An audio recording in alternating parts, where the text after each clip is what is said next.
দেখুন বন্ধুরা, 45 গ্রাম ভেনামের আলু দিয়ে ঝাল হচ্ছে। দেখুন কত সুন্দর কালারটা আসছে। দেখুন 45 গ্রাম। সব দিন তো এক রকমের তরকারি রান্না করলে তো ভালো লাগে না, আলু দিয়ে করলে কালারটা আসছে। দেখুন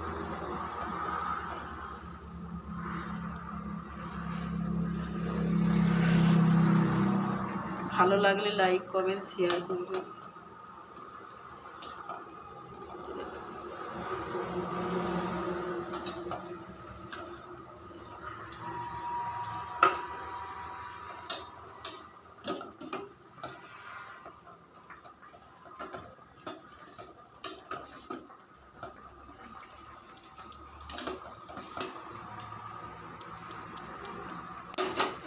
এবার হয়ে গেছে, নামিয়ে নেব।